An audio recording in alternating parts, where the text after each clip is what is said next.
So George Zimmerman has decided to finally come out and talk about what happened with the Trayvon Martin case, and now that he is not only not going to go to jail because of the initial proceedings against him, but the Justice Department has decided not to pursue it any further. But he's still bitter at them that they even thought about it, right?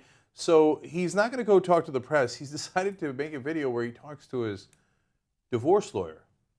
Interesting choice. He's talking to Howard Eichen of the AO and Eichen Law Firm. Now, we can't show that video to you, so I'm going to quote what he said. He's very mad at Barack Obama, who he calls Barack Hussein Obama. Okay, so you begin to get a sense of where this is going. And he says that Obama shouldn't have spoken out except to say that nobody should rush to judgment. In other words, you just defend Zimmerman. Pretty much defends him. All right, so here's the exact quotes. I feel that now is the perfect time to speak my mind without fear of retaliation by the president, the attorney general, the federal government, etc. Initially, I was extremely alleviated.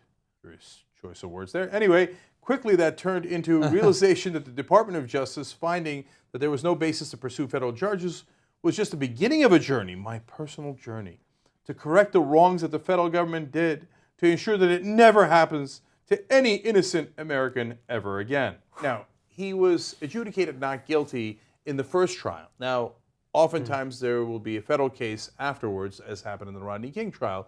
So I get why he gets to call himself an innocent man. At the same time, you shot a kid that was unarmed and you killed him. So don't throw around the word innocent, perhaps. Yeah, and to the where you're the victim. See, there was a victim. He bled to death, right, because of the bullet that you fired into his chest. So take it easy with the whole I'm the victim here, right? And the Justice Department, it was just the beginning of but they didn't charge you. They didn't do anything to you. But Barack Hussein Obama was out again because he's really important. George Zimmerman's really, and that's why they've decided to target him. So he continues. President Obama held his Rose Garden speech stating if I had a son, he would look like Trayvon. To me, that was clearly a dereliction of duty, pitting Americans against each other solely based on race. It's the exact opposite of that. You could not be more wrong. That was him saying, this community that feels like they are being targeted by their government, with good reason, I am saying as a representative of that government, the leader of that government, I understand your struggle.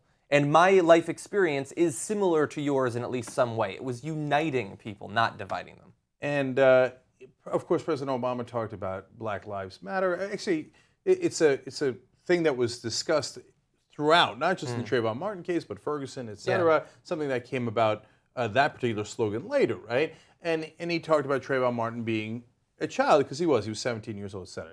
So now George Zimmerman is going to prove him wrong. So he starts by saying, unfortunately for the president, I'm also my parents' child, and my life matters as well. And for him to make incendiary comments as he did and direct the Department of Justice to pursue a baseless prosecution, he by far overstretched, overreached, even broke the law in certain aspects to where you have an innocent American being prosecuted by the federal government, which should never happen. But it didn't happen. They didn't prosecute you, so what the fuck are you talking about? Like, they looked into it, and then you should be proud. You should be like, they looked into it and said, they couldn't prosecute me. You see that, right? Instead, he goes and literally brags about being a child.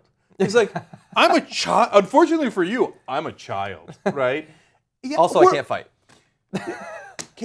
Among the different excuses in the world, that's got to be one of the worst. Yes, we're all by definition someone's child. That doesn't mean that no one can say, hey, perhaps you were wrong in that instance when you shot the child in the chest, right? Like, you can criticize me or anybody even though I am the child of someone. That's such a stupid argument. Sometimes I want to rebut something that you said, but then I remember you're someone's child and I pipe down. Like, he has totally 100% internalized the idea that Trayvon Martin was actually a big, scary UFC-style threat to his life. That's what morons were saying in the comments, that he was some thug and he was looking to kill people, that he went out there looking for people to stalk and kill. And conveniently, he got what he wanted because some crazy person decided to follow him through his neighborhood. With a gun. With a gun. And then he decided, I'm going to attack that person. He has fully internalized that. So he gets to throw around this idea that he is the victim. He is the one that's being besieged by outsiders, not Trayvon Martin. It's really sad. It's about to get much worse. So he finishes that first line of thought with, telling President Obama, instead of making racially charged comments and pitting American against American, the president should have told people not to rush to judgment. Now, that's, of course, what George Zimmerman's defense attorneys wanted. I'm pretty sure that the president of the United States doesn't have to do what your defense attorneys want. Yeah. And it's not pitting Americans against Americans. It's, as John said, saying to one community, hey, let's give justice a chance here. Let the justice system work in this case. And I'm empathizing with you. That's not a bad thing when the president empathizes with people, right? Yeah. And it would be kind of a weird thing if the president came out. Can you imagine at the Rose Garden? He's like, I really empathize with the guy who shot the kid in the chest. I mean, he was following the kid and he had the gun and the kid had Skittles. But man, I really feel that he could have been scared by that black kid. So I'm glad he shot him in the chest. That would have been a little weird. That would have been a weird Rose Garden thing to say.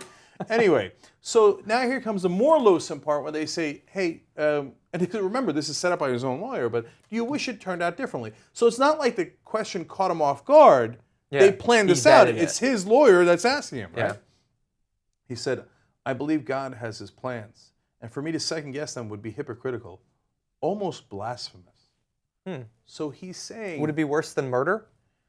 No, but he's saying that it was God's plan that Trayvon Martin be shot and killed that day by George Zimmerman, right? And so does he wish it turned out differently?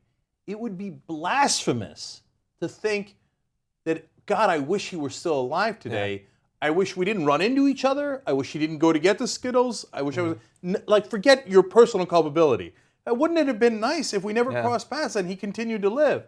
No, it would be blasphemy against God to wish that Trayvon Martin was still alive today. Yeah.